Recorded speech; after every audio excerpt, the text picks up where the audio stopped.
তা আমি ইসলামে দেখেছি, আমার কাছে প্রমাণ আছে, প্রুফ আছে, এভিডেন্স আছে, আমি এই কথা বলতেই পারি। তাই নামাজ আর পূজা এক জিনিস না, মন্দির আর মসজিদ এক জিনিস না। মায়ের এক ফোঁটা দুধের ঋণ শোধ হবে না কোনো দিন, জন্ম জন্মান্তরে করিলে সাধনা, দয়াবতী দরদিনী মা আমার মা, দয়াবতী দরদিনী মা। তো এই ব্যাপারে আপনারা যদি পারেন, একজন আছেন মুসলিম, তার কোরআন সম্পর্কে ভালো জ্ঞান, তার নাম হচ্ছে ইমরান বশির, তার ইউটিউব চ্যানেলটা আপনারা ফলো করবেন, দেখবেন কি কি বলছে। অল্প বয়স হতে পারে ছেলেটা, কিন্তু খুবই জ্ঞানের অধিকারী, এটাই আমি মনে করছি। আল্লাহর পতাকা উড্ডীন করবে, আল্লাহর ক্ষমতা তারা বাস্তবায়ন করবে, এটাই হচ্ছে ইসলাম।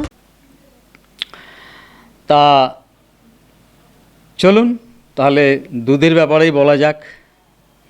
আমরা তো মায়ের দুধ খেয়ে বেঁচে থাকি, তারপরে আমাদের খেতে হয় গরুর দুধ, সেও তো আরেক মায়ের মতো, আমরা তো সেই চোখেই দেখি গরুকে, না?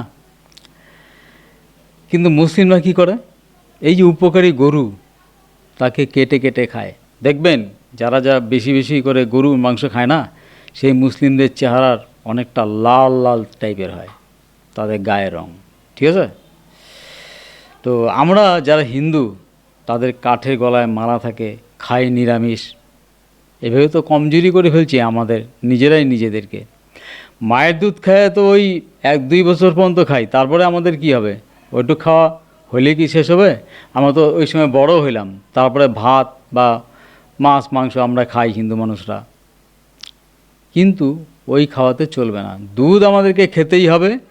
দুধ হচ্ছে রক্তের অংশ। প্রথমে আমরা খাবো মায়ের বুকের দুধ, যেটা মায়ের রক্ত থেকে তৈরি হয়, তারপরে আমরা কিন্তু কম্পালসারি করে নেব সেটা হচ্ছে গরুর দুধ। গরুর দুধ আমাদেরকে অন্ততপক্ষে খেতেই হবে, যেটা দিয়ে আমাদের ব্রেন পরিষ্কার হয়।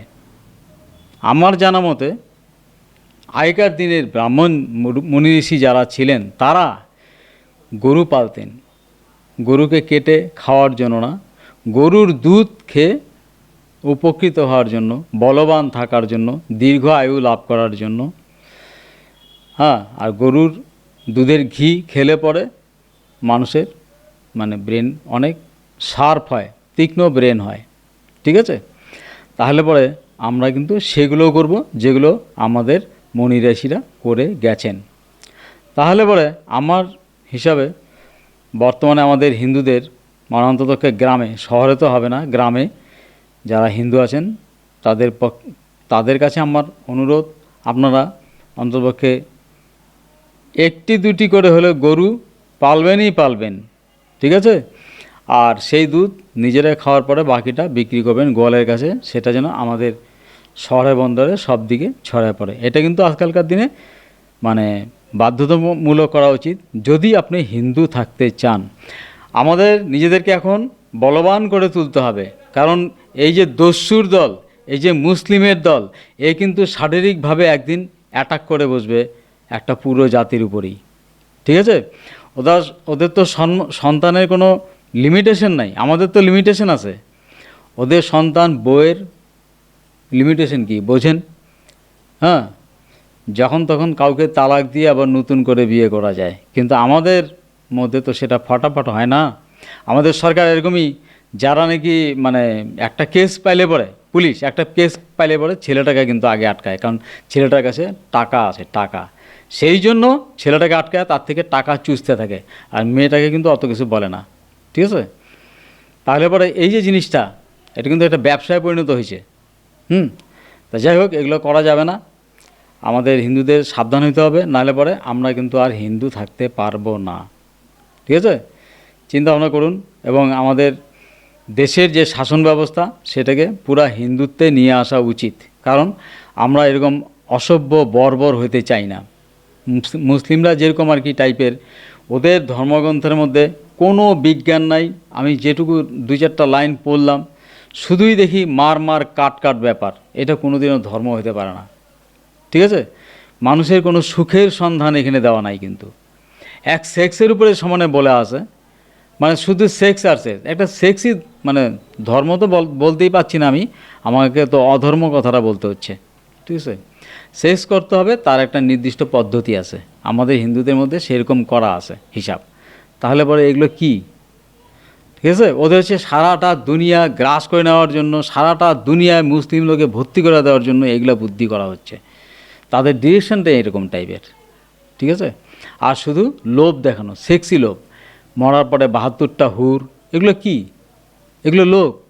এগুলো কি থাকে সত্যি? মৃত্যুর পরে একটা লোক কি তার কোনো কিছু থাকে? তার দেহটা তৈরি হয় হচ্ছে পৃথিবীরই বিভিন্ন অংশ দিয়ে, কি খাবার দিয়ে, জল দিয়ে সে বড় হয়, ঠিক আছে? শুধু একটা যন্ত্র চলতে থাকে, ঠিক আছে? সেই যন্ত্রটা মানে আস্তে আস্তে ডেভেলপ করে, তারপরে একসময় আবার নিস্তেজ হতে হতে একসময় মারা যায়। এটাই সিস্টেম। তো মারা যাওয়ার পরে তার আত্মা বলে কোনো কিছু থাকে? যতক্ষণ নিঃশ্বাসটা চলতে থাকে ওইটাই তো আত্মা। মানে যন্ত্রটা বডির মধ্যে নিঃশ্বাসটা চলছে, ঠিক আছে? সারা বডিতে রক্ত যাচ্ছে আসছে, ওই যতক্ষণ ওই সিস্টেমটা চালু থাকবে ততক্ষণই পর্যন্ত আসে। তারপরে তো কিছুই থাকার কথা না, কিছুই নেই, ঠিক আছে? তারপরে মরার পরে নাকি 72 হুর, এগুলো কিন্তু মানুষকে লোভ দেখানোর একটা কথাবার্তা, ঠিক আছে? তাহলে এগুলোর থেকে আমরা দূরে থাকতে চাই। আমরা হিন্দুরা গবেষণা করে এটাই পাইছি, ঠিক আছে? আমরা ঠাকুরের কাছে প্রার্থনা যখন করি তখন মন থেকে মানুষের ভালো চাই, প্রত্যেকটা মানুষের, সে যে কোনো ধর্মের হতে পারে। কিন্তু যারা মানে মুসলমান, তারা নামাজের টাইমে হ্যাঁ ওরা কিন্তু অন্য কথা বলে। সেই কথাই কিন্তু ইমরান বশির বলেছেন। হ্যাঁ, উনি যেহেতু নিজে মুসলিম, তাহলে পরে উনিও নামাজ পড়ছেন প্রচুর, এবং সেই সময় কি বলে সে কথা কিন্তু উনি জানে, এবং সেভাবেই কিন্তু উনি সেই ব্যক্ত করেছেন কথাটা, ঠিক আছে?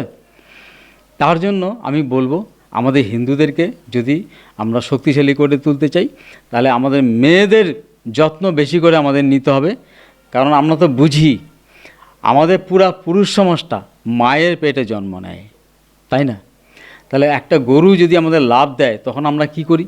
আমরা দুধ পাওয়ার জন্য, অন্য অন্য সুবিধা গরুর থেকে পাওয়ার জন্য কি করি? গরুটা খুব সেবা যত্ন করি, তাই না? সেরকম আমাদের পুরা হিন্দু সমাজটাকে যদি আমরা ডেভেলপের পথে আনতে চাই, তাহলে কিন্তু আমাদেরকে আমাদের মায়েদের শক্তিশালী করে তুলতে হবে। মায়েদের মানে শরীরের দিকে পুরা ধ্যান দিতে হবে, তাদের যত্ন ভালো মতো করতে হবে, যাতে ভবিষ্যতে তাদের পেটে সুস্থ সবল বাচ্চা যখন জন্মগ্রহণ করে, এরকম দুর্বলতা টাইপের মানে যেন সন্তানাদি হিন্দুদের না হয়, ঠিক আছে? একটা ছেলে একটা মেয়ে হলে কি হয় বলেন তো? মানে আদরে আর ধরে না, ঠিক আছে? তো এগুলো অবশ্যই করতে হবে, আদর তো অবশ্যই করতে হবে, কিন্তু মানে বেশি আদর দিয়ে না অপদার্থ বানানোর কোনো যুক্তি নেই, ঠিক আছে? তাকে সেইভাবে তৈরি করে নিতে হবে যাতে ভবিষ্যতে সে ভালো মতো সমাজে দাঁড়িয়ে চলতে পারে। তাহলে আমাদের এখন প্রতিজ্ঞা হওয়া উচিত এই সমস্ত, যে আমরা মেয়েদেরকে বেশি করে দেখভাল করব, যাদের পেটে ভবিষ্যতে বাচ্চা হবে। আমরা মানে মেয়েদেরকে বিয়ে দিব জন্য মানে তাকে যত্নাদি করব না, এটা ঠিক না। সবাইকে, সমাজের সকলকে, সবাই সব এরকম কিন্তু না, আমি যেটা বলছি।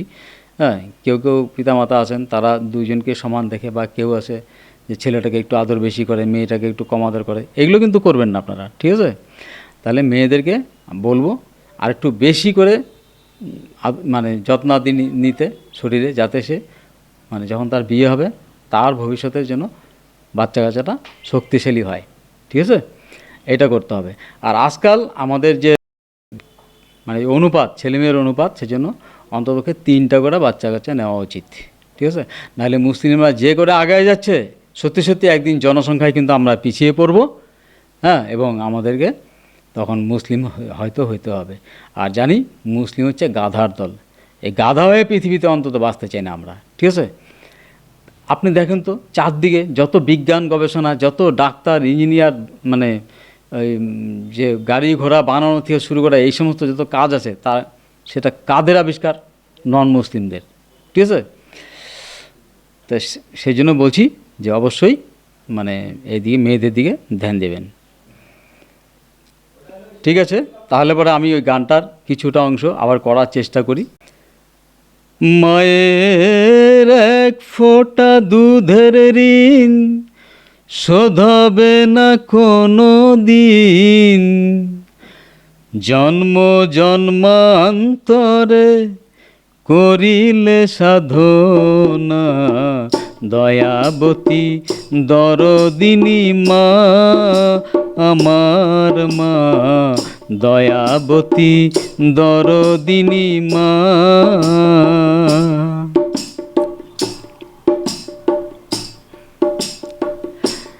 পিতা আনন্দেতে মাতিয়া সাগরে দেয় ঠেলিয়া, চলে গেল বিধিয়া ফিরে এলো না।